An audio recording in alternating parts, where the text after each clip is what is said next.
Do you have a fan right next to your microphone or something? No. It always sounds like you're at the races. Yeah. Just my attitude.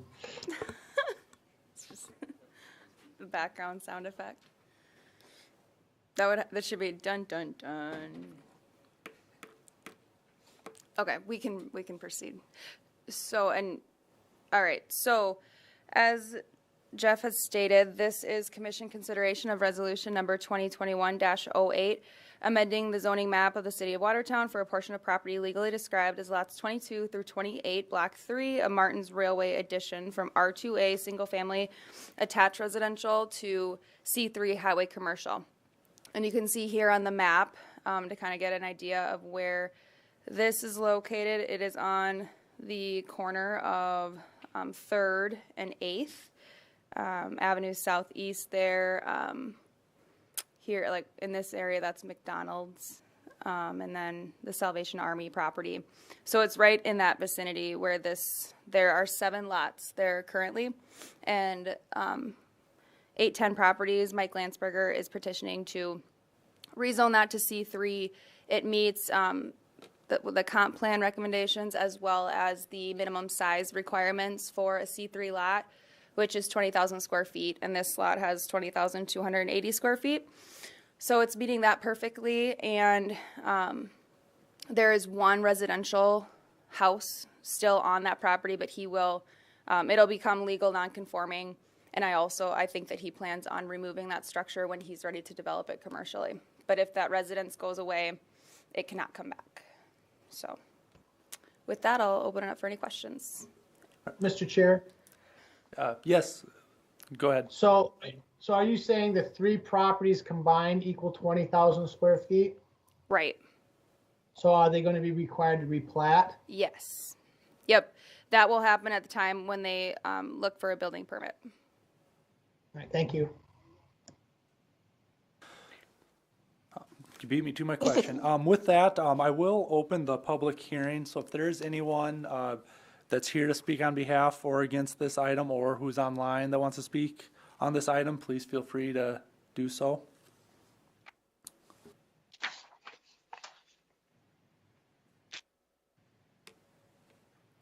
Brandy, was there any objection to the homes to the west? Nope, we didn't hear anything from the adjacent landowners from the letters we sent out. Mr. Chair? Yes, Mr. Case. Brandy, is being that the C3 property butts up against the R2A, any commercial development would have some screening requirements on that area? Yeah, if they would be putting a parking lot adjacent to the residential lots, they would be required to have a certain amount of setback and green space, and then as well as fencing requirement. So that would all be reviewed at the time when the building permit is being applied for. Even if they don't have parking lot there, would they still be required some sort of a screenage?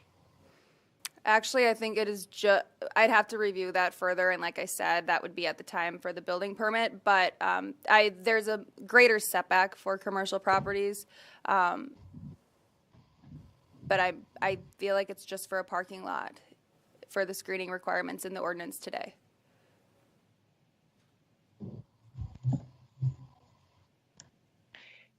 Mr. Chair, this is Ford. Go ahead. Brandy, I've not seen this term before, the Roosevelt redevelopment area. What exactly is that? So that is a term in the comp plan, and so that's just the area that they classify, that they have grouped this into. So it's just a general term that was applied to this particular area. Yep. It doesn't have any other significance. No. Okay, thanks. Yep. Mr. Chair? Yes, Todd. Mr. Chair? Yeah, Diana, basically the community was portioned out in different types of redevelopment zones, and most of those redevelopment zones were linked to an existing elementary school when the plan was put together. Okay, thanks a lot for that.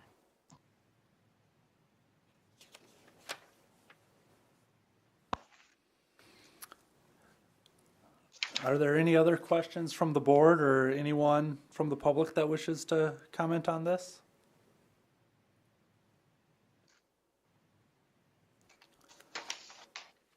Hearing none, I will close the public hearing and ask for a motion and a second. I'll make a motion to approve. Ford seconds. We have a motion and a second. Is there any further discussion?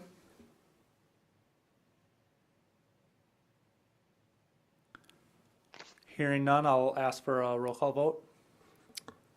Culhane, Yes. Kays, Yes. Ford, Yes. Dargits Johnson, Yes. Brink. Yes. Motion carries. Moving on the agenda, item 6B is commission consideration of resolution number 2021-07, amending the zoning map of the city of Watertown. Brandy, will you take over, please? Yes, thank you, Jeff. So this is amending the North Grove property, which is north on Highway 81, and it's on the northwest corner of Highway 81 and 16th Avenue Northeast, as you can see on the map, and is referred to as the North Grove property because this whole area, the property to the south was platted as the North Grove addition. So what we're looking at here, you can see right now there's split zoning going on this property with C2 and R3. The owner is petitioning to rezone the property completely to R3 multifamily residential district. And this will also tie into their TIF plan that we approved at the last meeting, TIF 15 for the Plains, which is a workforce housing district. And so we look to see multifamily residential units here. And so that will be a great addition in this location. And it does also follow the recommendations of the comp plan. And as far as I'll touch on the platting, it will be required to be replatted, but it will be able, most likely will be able to be administratively approved because the adjacent right-of-ways have already been dedicated and constructed with all public improvements necessary, so we should not have to enter into a development agreement. The only thing that I could foresee is when we look at the drainage, if there's something that needs to come forward there, but with that, I'll open it up for questions. All right, thank you for that. So this property just, it happens to be kind of zoned two zones, so this is kind of one where we would want to correct it either way, whether we would, go R3 or C2 is just kind of a correction either. Okay, Yeah. thank you. Yep, and both zones are appropriate. R3 is obviously more restrictive than C2, so.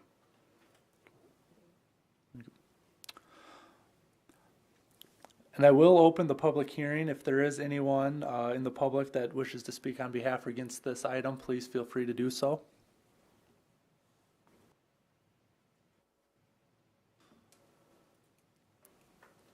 Or if there's any other comments from any board members.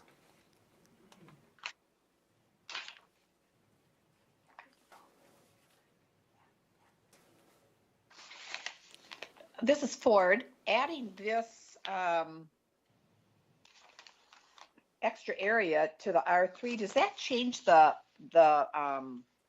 park dedication requirement? It does, and that we, yeah, thanks for bringing that up. And we will review that with the park board once they get once they're more prepared with their site plan, and that will have to be approved by the park board.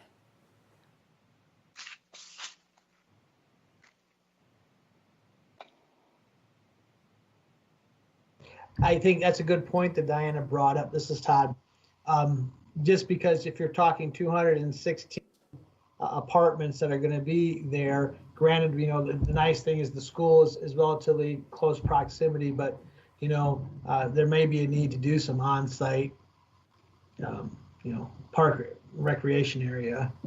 Yeah. That's a lot of residences. Yeah, and we've talked to the developer about that, and he is not opposed to it.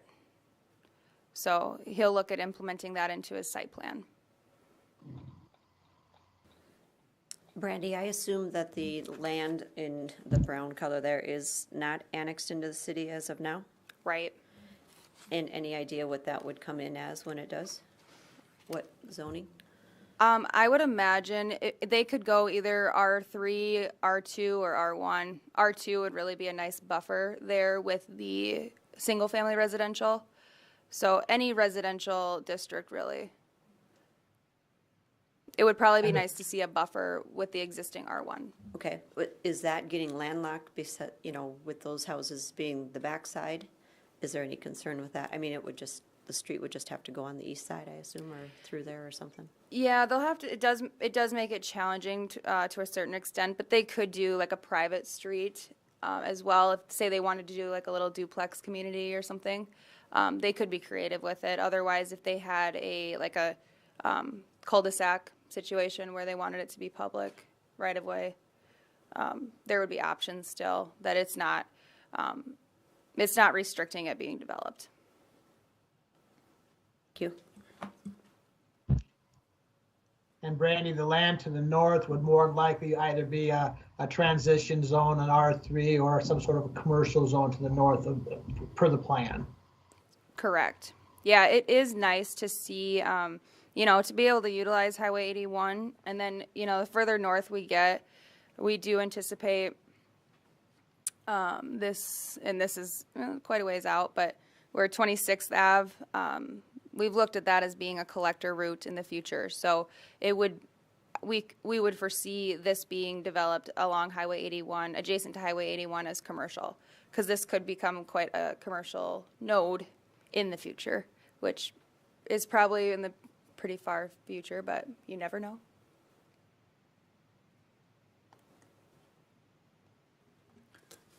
Thank you for that. Is there anyone in the public that wishes to speak on this issue?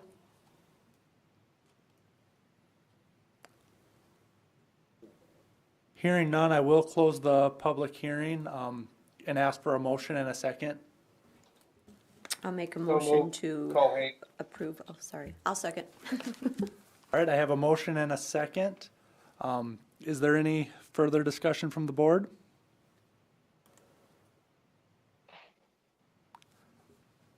Hearing none, I'll ask for a roll call vote. Brink, Yes. Dargis Johnson, Yes. Ford, Yes. Kays, Yes. Culhane. Yes. Motion carries. Moving on in the agenda to item 6C is commission consideration of resolution number 2021-04 adopting the boundaries of a tax increment finance district number 16 within the city of Watertown. Brandy, will you take over, please? Yes, thank you, Jeff. So this here on the map, I'll find the boundary map in a second. This is tax increment finance district number 16, and the project is called The Ruins. And this is for the old palace apartments that have been recently demolished. This is in that location, the redevelopment project. And so we will be working in conjunction on figuring out as far as the Watertown. The city of Watertown owns the senior center, the senior activities center. So we'll work through the details of the footprint of the new building, but it will be for multifamily residential housing. And so that is why we included the entire area in the boundary map for TIF 16, just as we work through those details of the actual footprint, and in conjunction with the city park as we work on designing that, just to kind of allow flexibility as we work through the details, but to keep the TIF plan moving forward as well. With that, I'll open up for questions. All right. Thank you, Brandy. And with this TIF, the city is still under their allowed limit for TIFs, correct? Yes. Okay, thank you. And I will open the public hearing. Yeah, yep.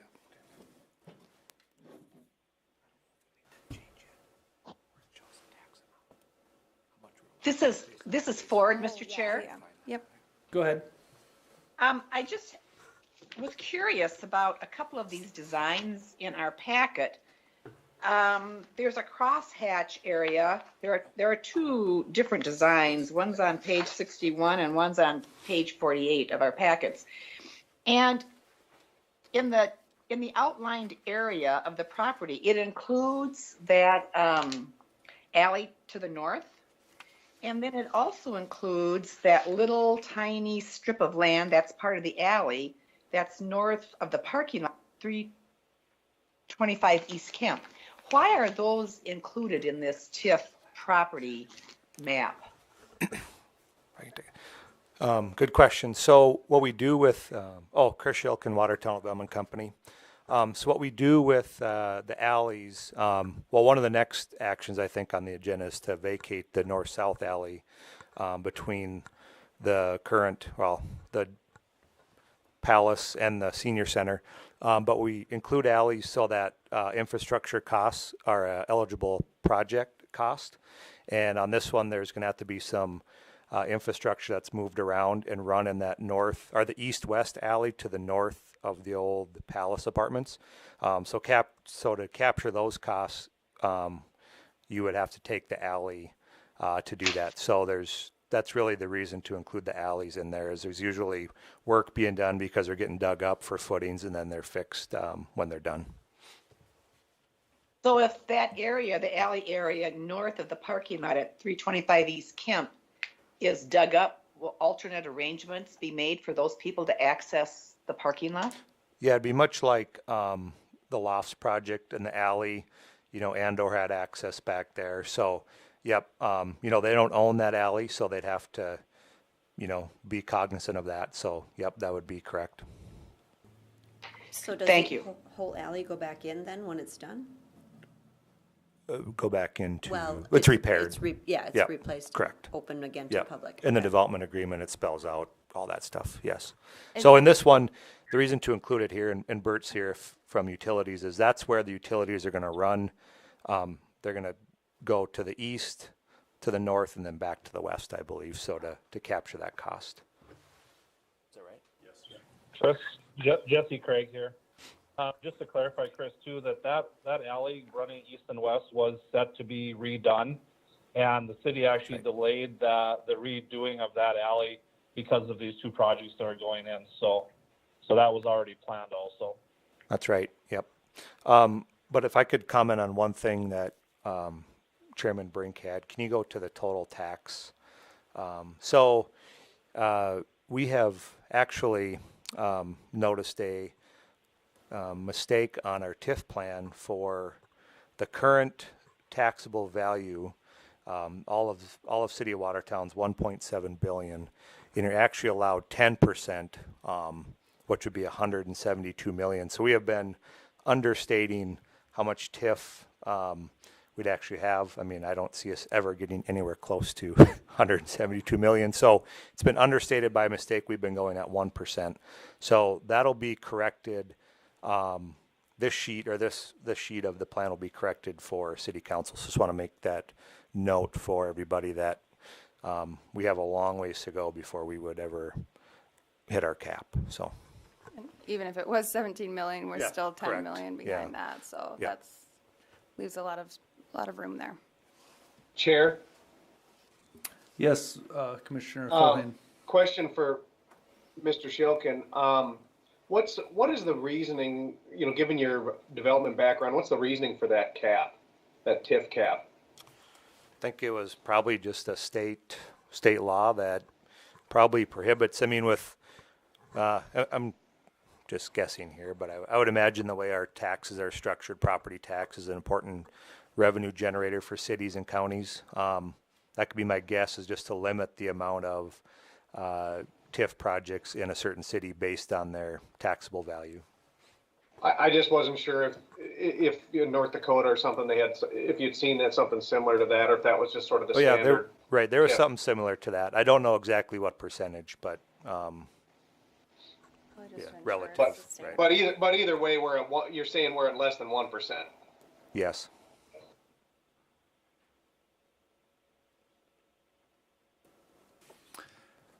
Is there any other questions from the board, or is there anyone else from the public that wishes to comment on this? I'll make one more comment. This one is preliminary, classified as affordable housing. So it holds harmless the school district and all that. So much like a couple of our last TIFs, this is why it's different, have been classified as economic development or industrial, which also hold the school district harmless. This one is classified differently as affordable housing, much like TIF 15 was for the Plains. So just a quick update, because I know that question gets asked too, and just want to make sure that's clear for the record as well. Thank you for that. Well, yeah, so the TIF, the state classifications classifies affordable. Any other questions or comments from the public? So. Hearing none, I will close the public hearing and ask for a motion and a second.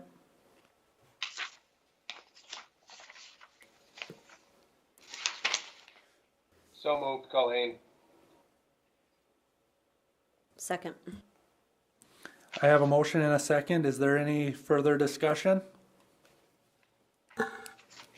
I just have a question, I guess. The picture in here indicates the park area. Is that part of the TIF, or is that city money that'll put the park in?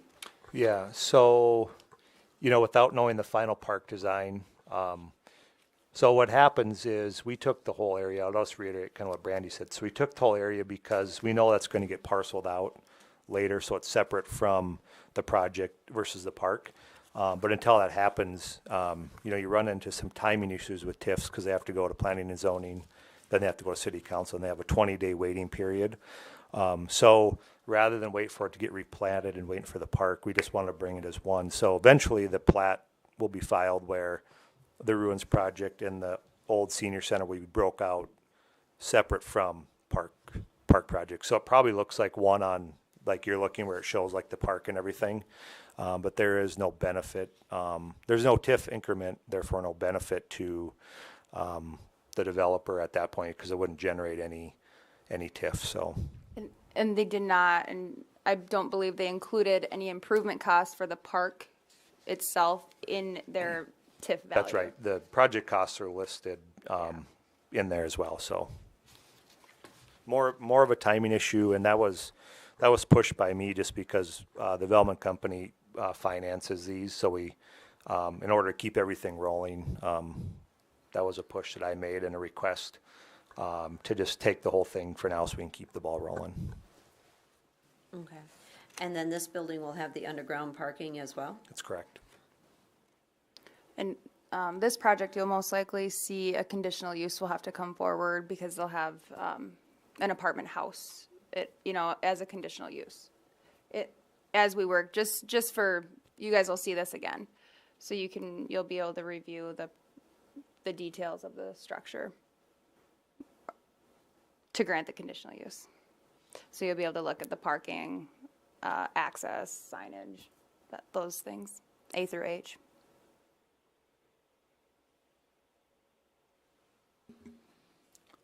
Thank you. Any other comments or questions from the board?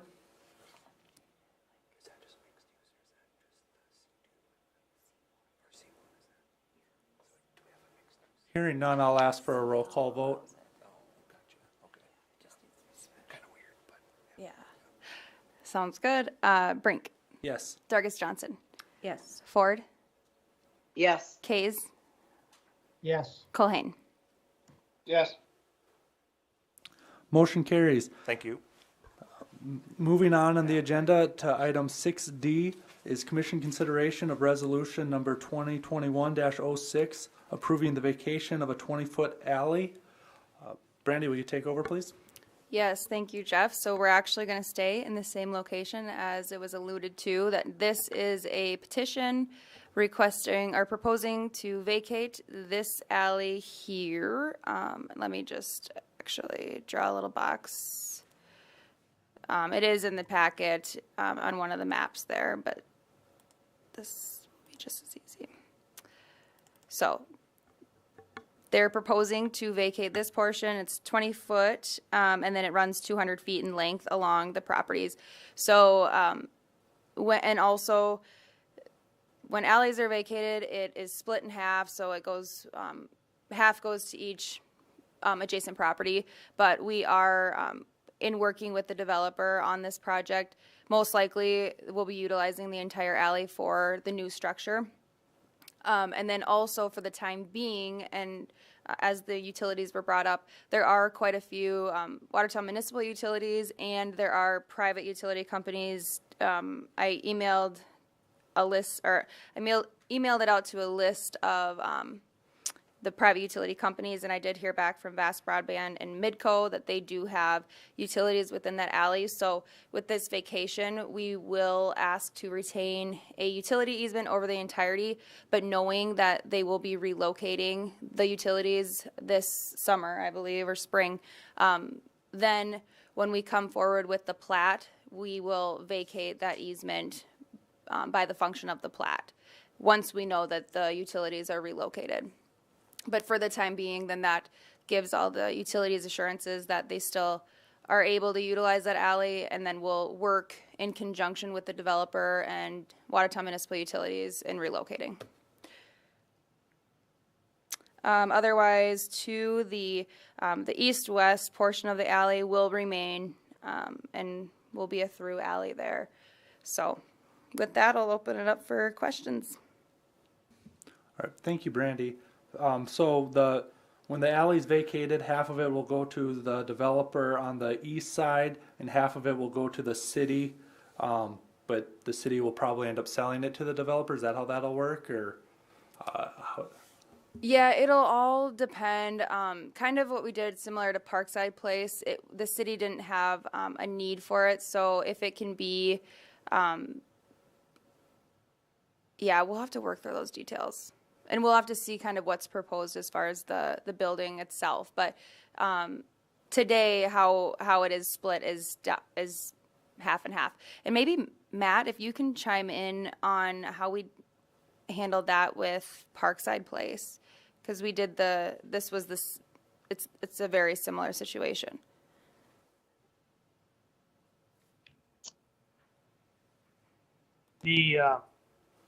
So the intention would be to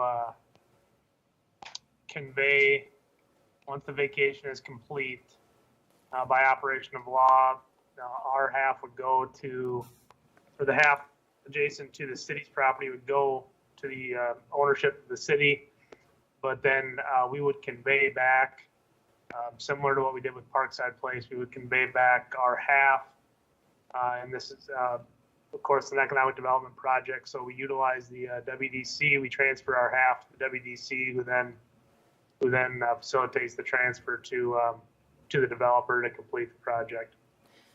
Yeah, and also because the senior center being involved, that portion of property will also be a part of that conveyance. So. All right, thank you for that explanation. Any other questions that the board has?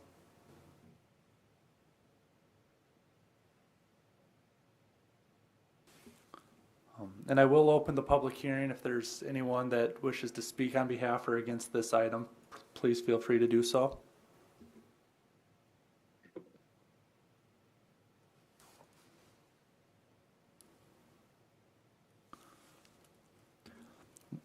When I look at these type of alleys that aren't all the way through, it's easier for me to look at an alley like this and think it should be vacated or could be vacated, because you're not able to go from Kemp all the way to First, so no one's going to take that alley to get onto another alley. So when I look at the applications like this, I feel like they only make sense and kind of clear up things. So that's just kind of my thoughts.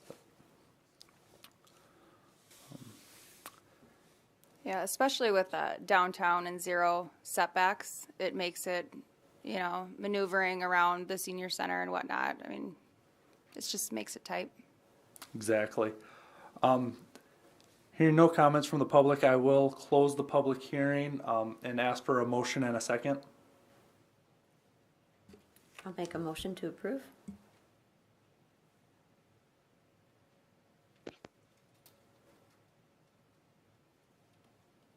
Do I have a second? Second, Colleen. All right, we have a motion and a second. Is there any further discussion?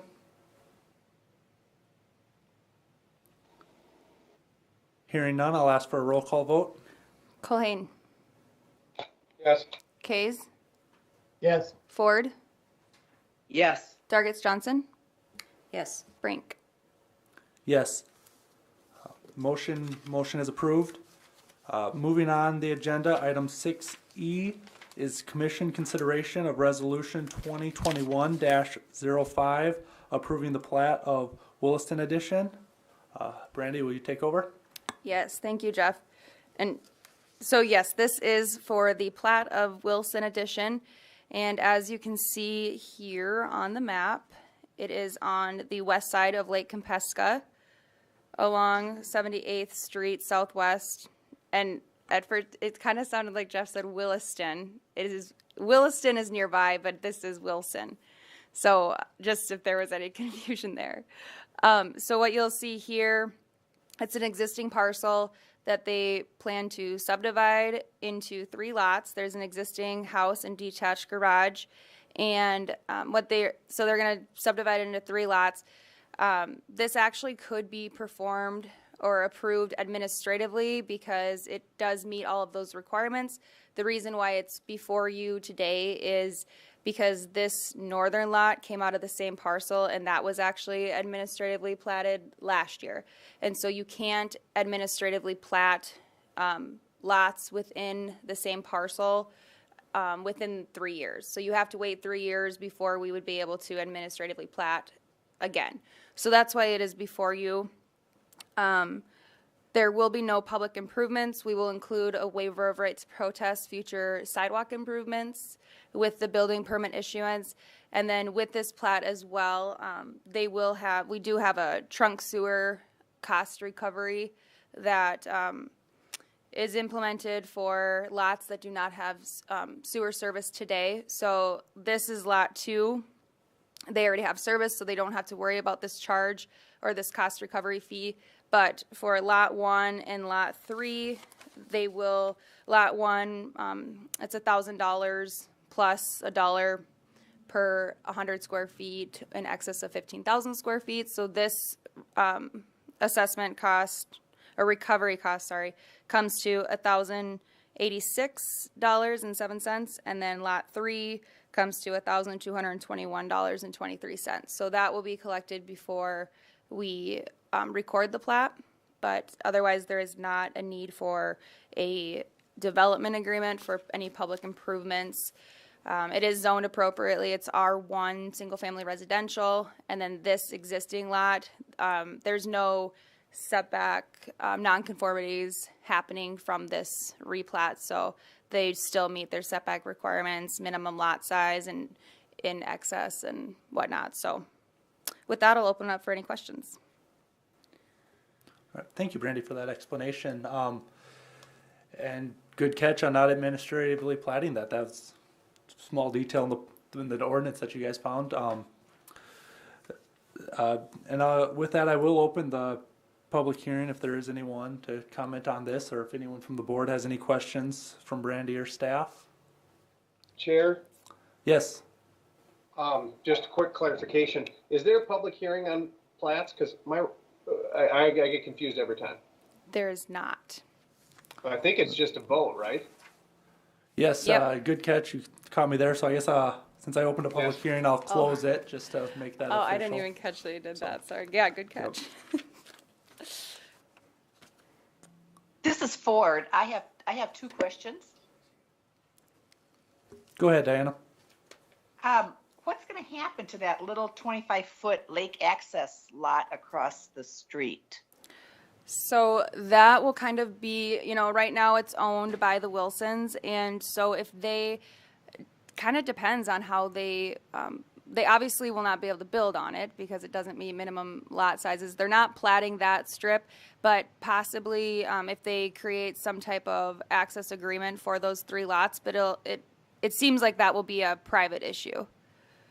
All right. And then my other question is this address going to stay at 1190 South Lake Drive? Yes, I would. Mostly the even numbers are the lots at the lake that touch the water. And across the street are the odd number addresses. You can see above it's 1181 South Lake Drive.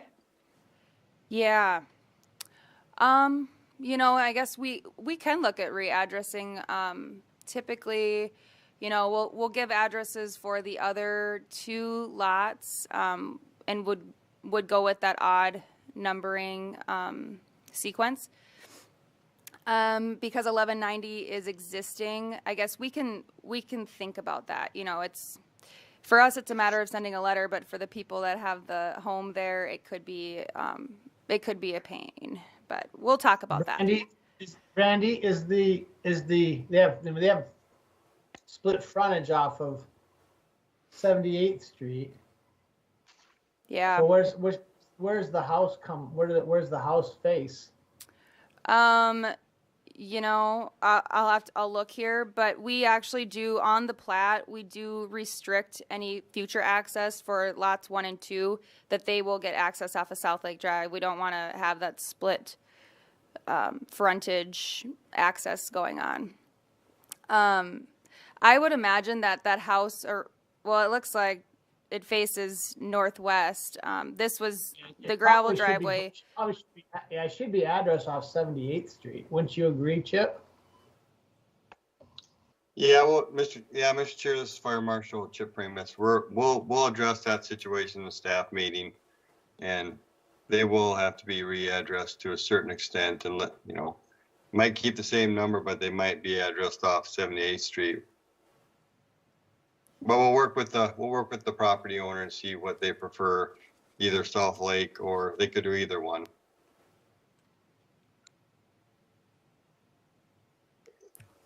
Thank you for that explanation. Any other questions or concerns from the board?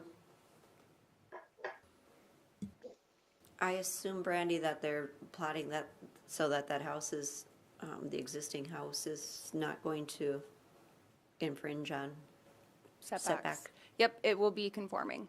It meets all the setback requirements.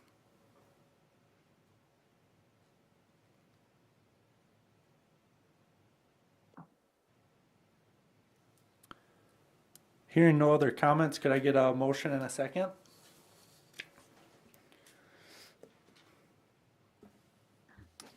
I'll make a motion to approve. Ford seconds. We have a motion and a second. Could I get a roll call vote, Brandy? Yes. Brink. Yes. Dargits Johnson. Yes. Ford. Yes. Kays. Yes. Culhane. Yes. Motion carries. Moving on to item 7 on the agenda is open public comment. Brandy, did we receive any? No. Okay, moving on to item 8 is new business. Do you have new business for us? None that I have. Anyone from the board have any new business?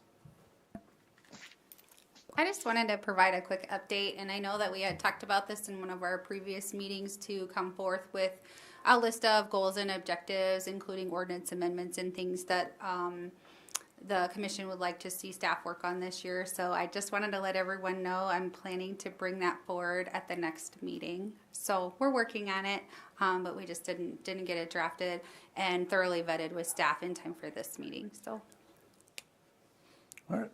Thanks, Stacy. you're welcome. I'll move on to item 9, old business. Do we have any old business? I'm kidding. Yeah. Oh, if you want to just talk about it, or do you want to talk to the board? Yeah. Yeah. Yeah. So let's go back to new business. I don't recall if we have brought this up. I know we've talked about parking requirements, but with Chris Shulkin is here and would like to just bring this idea up as new business. Yeah, is that okay? All right, Chris Shilkin, Watertown Development Company. We'll just be wanting some feedback from the board. We've been working with some industrial clients that look at doing some expansion or some new building, and I'm just wondering if we can take a look at the parking requirements per square footage for these buildings. Just a couple thoughts, you know, as things get more automated, I think we're building way too much parking than what's needed for these buildings that are going up.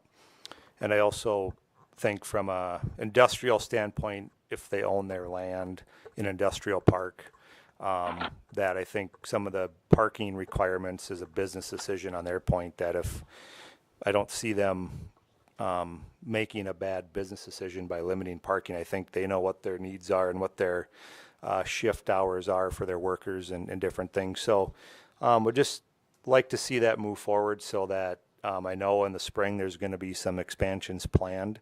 I'd kind of like to have a roadmap for them, just so we're not taking one by one and hashing it over on every project. So just some feedback or some thoughts, I guess, just from what we're hearing from people that we're working with. Thank you, Chris? Mr. Shilkin. I just wanted to comment quickly that the parking is on our list of things, and we very much, from a general perspective, agree with that. So we'll Cool. be taking a quick look at that and kind of seeing what other communities are doing. But I think by and large, nationwide, as we're seeing different times, parking requirements are as a percentage, they're getting reduced, I think. So awesome. Thank you. Thank you. Thanks. Yeah, and I think all around less is more, because then it contributes less to the stormwater needs, and even storm sewer systems, everything together. But I'm wondering if should we almost maybe get some plan commission members if we want to form a subcommittee just to stay on this, because with our list of things, there's a lot. And Stacy and I and Heath have all been in discussion that this is something that we do want to pursue. It would make our lives easier too, as well as for developers and business all around. So is there any plan commission members that would be interested in looking into this with us? I joined a committee about parking. Perfect. I'm not really looking for more work, but I'm passionate about parking myself and about limiting requirements. Perfect. We'll add you, Liam. And yeah, I don't foresee this being a real lengthy appointment. Hopefully just a couple meetings, but I think to have a couple of you in the room would be really helpful. I agree. I think just to give some feedback, and then generally we can kind of talk through some of it. And I'm very hopeful that this is something that we can kick off rather soon, as it is very needed. And we look forward to having something that better matches the actual parking demand. So. Perfect. All right, thank you. Is there any other new business that we need to bring up before we move on? No, I don't believe so. Okay, thank you. Item 9 on the agenda then is old business. Does anyone have any old business? None that I have. All right, hearing none. Item 10 is executive session. Do we have any reason to go into that? Nope. All right. Then I will adjourn the meeting. All right. Thank you, everyone. Have Thanks, a great everyone. evening.